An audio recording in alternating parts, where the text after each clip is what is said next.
আপোনাৰ কথাবিলাক বিৰাট ভাল লাগে আপুনি ইমান ধুনীয়াকে কয় আৰু ইফালে আমাৰ গণেশ ছাৰ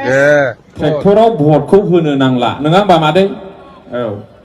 9 तारिखआव ट्रेक्टरनि छबिखौबो नायनाङा न' खाथियाव ट्रेक्टर दंब्ला बेखौबो नायनाङा जोङो आसनिफोरखौ जोङो मोननो हादों डिसेबिलिटि माने सोरहाबा खाना मेगन मा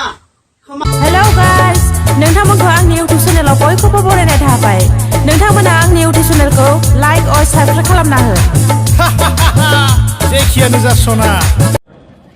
ट्रेक्टराव भटखौ होनो नांला नङा होमबा मादै औ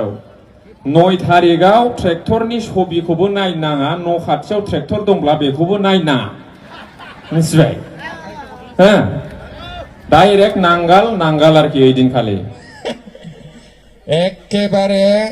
जोंना सेवालि महिलारि मेदामा देरहाखाबाय लरेन्स इस्लारि सारा फैसाखौनो गारखायाखै आरोखि गिनानै बेंगलनि सालाक हिनजाव मोनदोंना बिराद ट्रेनिंआव पास खाबसिना मिथिबाय बेंगलनि माने बाङालि माथा ना बाङालिर माथा मारवारिर काटा एकबारे डेन्जार कथा नङा होमबा दा ओंखायनो बिराद बुजायबाय बेंगलनि हिनजावा लरेन्स इस्लारि सारखौ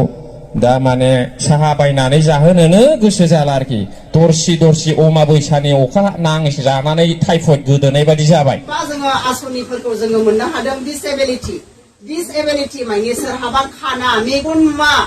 खोमा खोनाया आथिं आखाइ गैया थाबायनो हाया नै बेबायदि मानसिफोरनि थाखायहाय जोङोहाय जोंनि निस्मायावहाय बेसेबां होदों 200 जन होदों 200 जन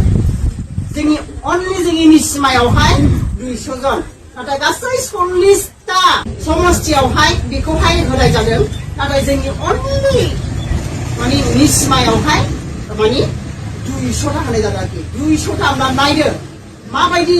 आवगायाव बेफोरबायदिखौ मोनाखैमोन जों खोनाफेराखैमोन बेबायदि लेंग्रा लेंग्रि खाना फुजाफोरनो थाबायनो हायिफोरनो होनायखौ जों दिनै खोनानो मोनफेराखैमोन आरो बेबायदिनो IBS जायफ्रानाखि बेफार सेफार इरि गरिब गुन्द्रा बेफोरनि थाखायहाय जोङोहाय बहाय बेसेबां होदों जोंनि निस्मायावहाय 1250 1250 जननोहाय बेबायदि